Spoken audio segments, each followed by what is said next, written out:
In front of me is OPPO Reno 13 and today I would like to show you how you can delete Google search bar from home screen.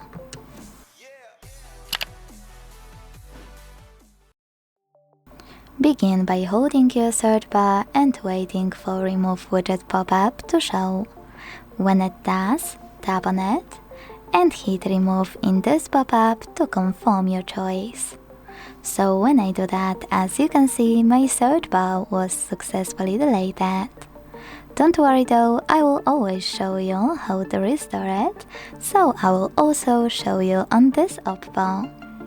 All you need to do is pinch your display, hit widgets between icons and layout, and then scroll to find Google app. After you find it, hold search bar below it.